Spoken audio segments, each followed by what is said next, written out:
Alright, now our next step is going to be to set up and animate our camera.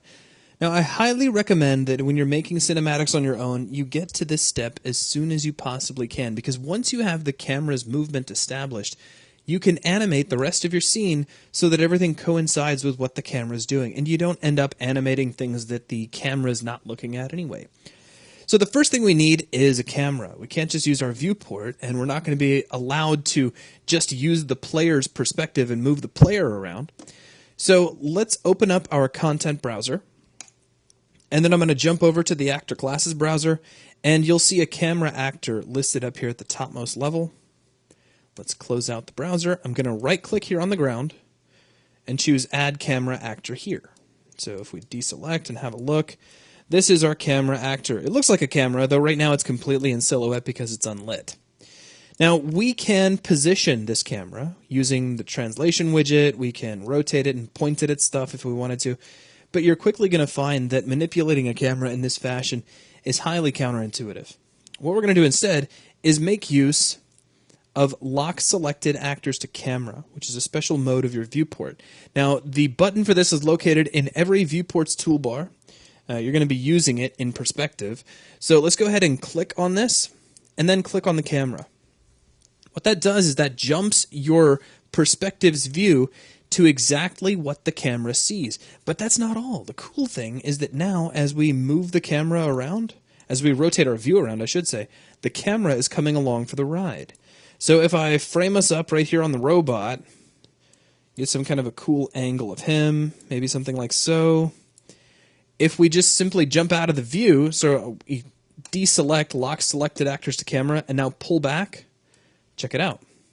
The camera is now looking right at the robot.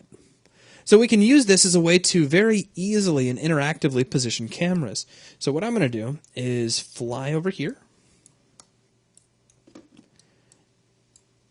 And I'm going to aim the camera kind of roughly at this switch. Like so. Just kind of keep that switch there dead center of the view, and the camera over here by the stairs. Now let me jump out of Lock Selected Actors to Camera, and you can see where he's positioned in 3D space. So right over the stairway, staring right at the switch. Alright, so now it's time for us to begin animating the camera. So I'm going to pop open Kismet, and it's time for us to create our first matinee sequence.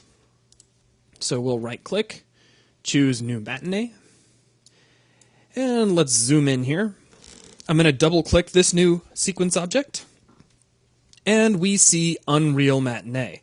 Now, Matinee has several different controls, an interesting user interface, but what I'm going to do is I'm going to hold back on actually covering this interface. This interface is covered in the videos over moving objects with Matinee. So if you're really interested in all of the buttons and knobs and whatnot, and you're totally new to this, you may want to take just a moment and flip over there to that section. Just, at least that way we're not repeating ourselves too heavily. Okay, so we've still got our camera selected, and you'll probably want to verify that in your viewport. I want you to right-click in your track group list. Now that's the dark bar here on the left-hand side. And I want you to create a new camera group. Not an empty group, but a camera group. Now camera group requires a name first thing, so we'll call this Action Cam.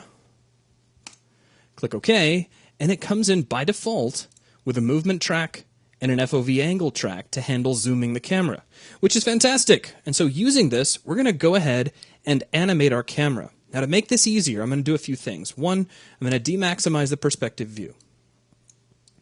Next, I'm going to adjust my viewport configuration just a little bit so that I can have a smaller matinee window here on the right, and I can still use the viewport over here on the left.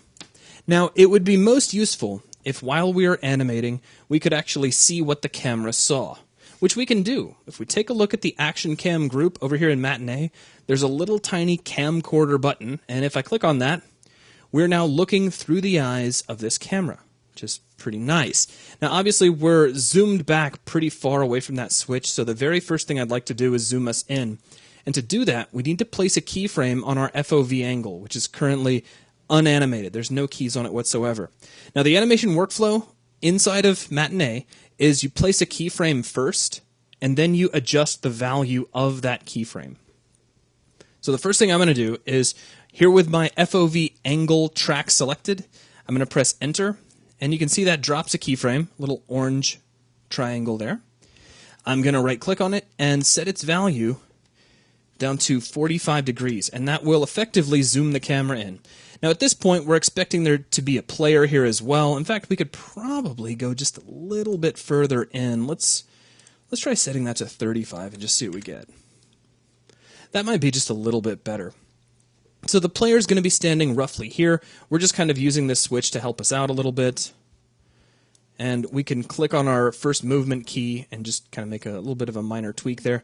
Now, let's go ahead and start handling our animation. Now, I am going to be animating zoom and motion at the same time. And the only reason I'm doing that is because really that's how you're generally going to be working a camera. You're not just going to make one big pass for all your motion and then another pass for your zoom. Go ahead and animate them both at the same time, and then if you need to make tweaks, you can do all that when you're finished. So we've got our first keys laid down. Now a couple of things will make your life a little easier if you set them up at the outset. In the main toolbar of the Matinee window, take your snap setting, your snap size, and pull that down to 0.05 from the drop-down. Also, make sure that toggle snap is activated. That'll make it a lot easier to follow along with the keys that I'm going to be placing. Now, we're going to slide the time slider forward to about 0.5 seconds. So right here at half a second, I'm going to go ahead and press Enter. Now at this point, I want to be looking up at the light. So I'm going to rotate the camera. Actually, I'm sorry. That's my mistake. I don't want to be looking at the camera right now. I don't want to be looking at the light right now. Excuse me. In fact, what I'm going to do is delete that key, because what I want to do is actually look up at the light bulb at 1 second, and here all I want to do is pull back my zoom. I'm sorry.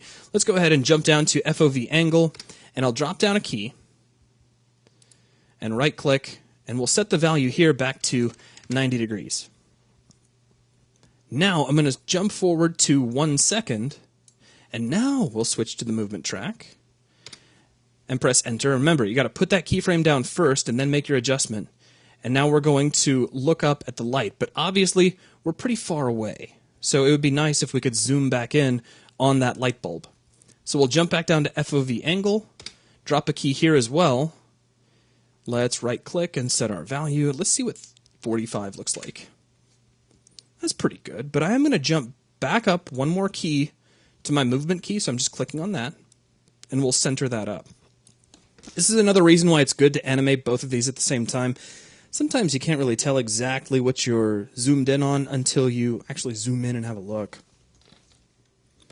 Okay, so now we've shifted the perspective from the switch over to the light. Let's stop and hit play and just see what we've got. Very cool. So kind of straightforward at this point. We zoom back, we look at the light. Now I want to hold on the light while it kind of flickers to life. So we're not really going to do anything for a full second. I'm going to bring my time slider all the way here to 2 seconds. Press Enter on the movement track.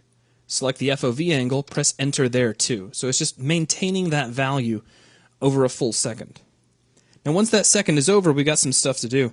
I'm going to switch up to 3 seconds. So over a 1 second shift, we're going to turn and look at the door.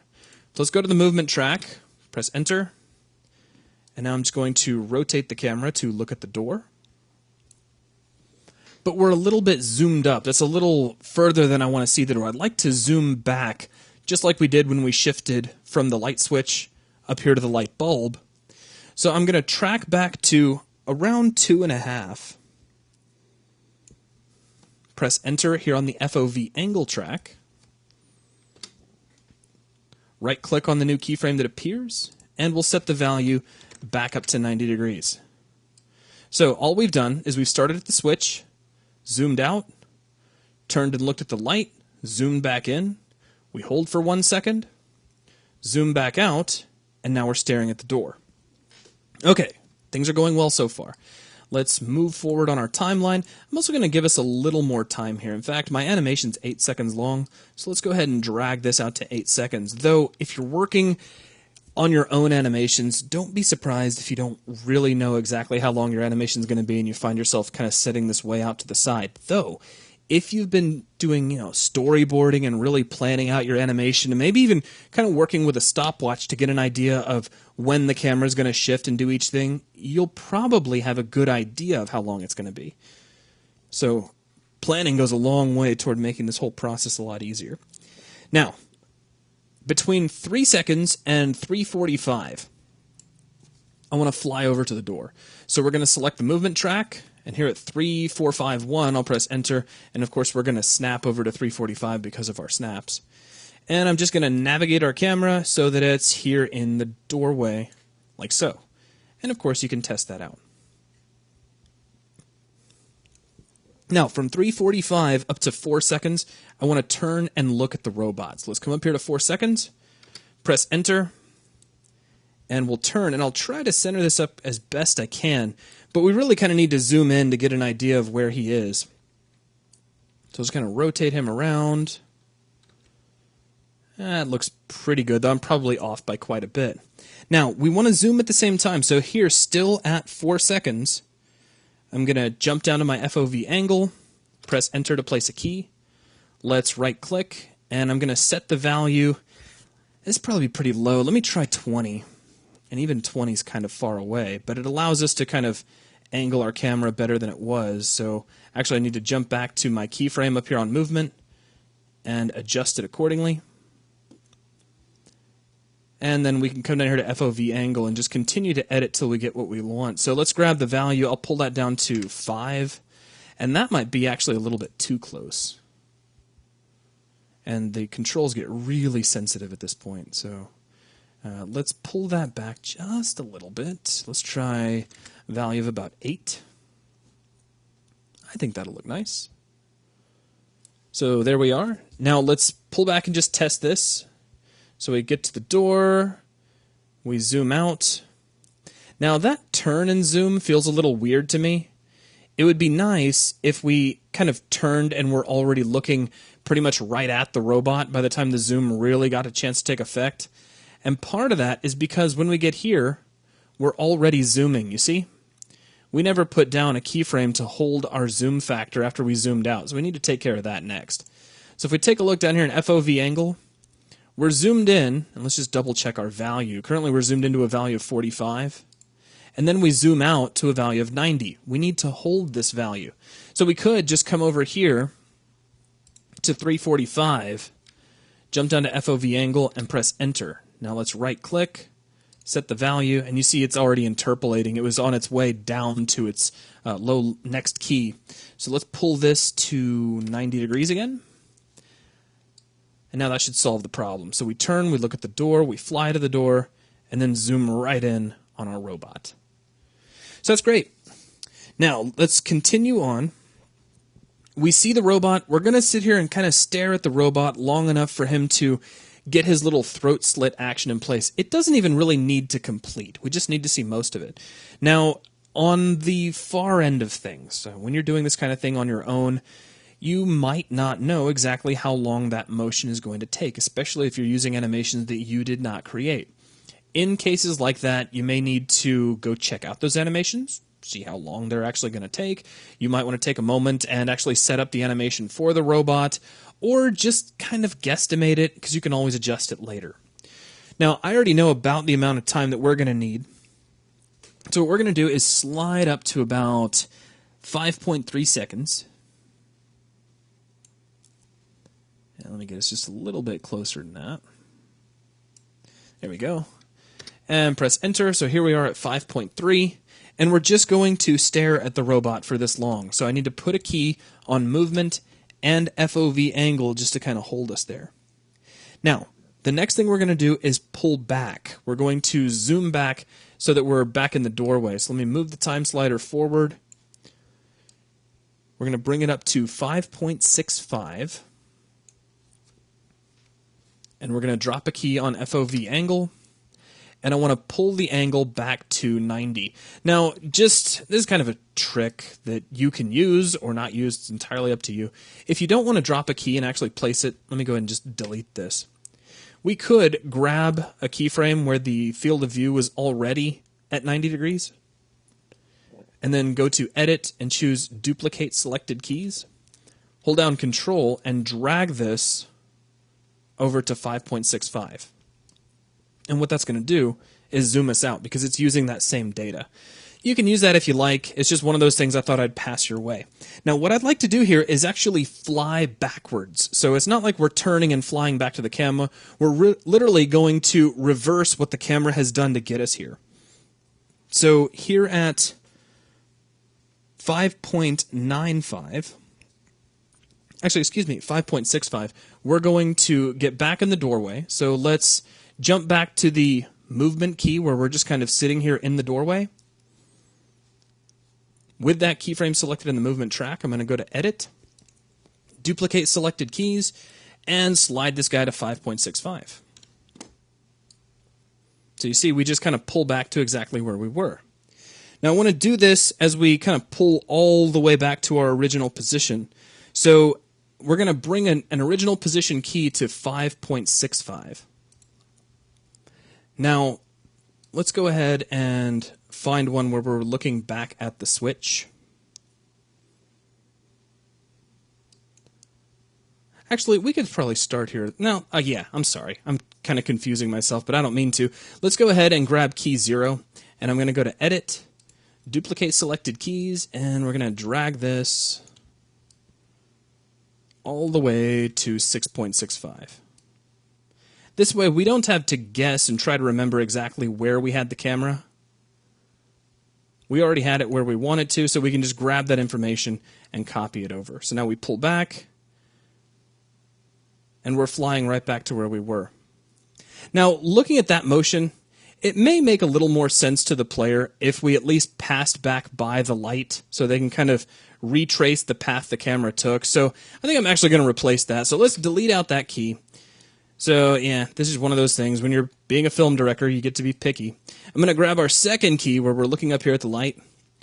And you saw me just zoom back a little bit. That's just with the mouse wheel. So we'll zoom back. And I'm going to go to Edit, Duplicate Selected Keys, and we'll drag this guy up to 5.65. Now let's see how that feels. Pull back, and there we are kind of looking in the general direction of our light. And now we can wrap things up by looking back down at the switch. So let's go ahead and grab key 0. We'll duplicate that, and I'm going to drag that out to about 745. So that should just rotate us down. So here we are, pulling back, and we look right back where we started. So we're literally playing that rotation animation kind of back the way we came. Now, 5.65, we zoomed back. We can maintain that zoom all the way to 745, all the way until right here. Now I'm going to switch to the FOV angle and press Enter just to hold that value. So the whole time we're panning back across everything, we're staying at this 90-degree field of view. Then I'll go all the way to a full 8 seconds, drop one last field of view key, right-click, set the value, right back down to, I think it was 35 where we started. So we're looking right back at the player just as things began. So now let's play back the whole thing. Stop, hit play, light comes on, fly around the corner, look at the robot, pull back, hand it right back off to the player.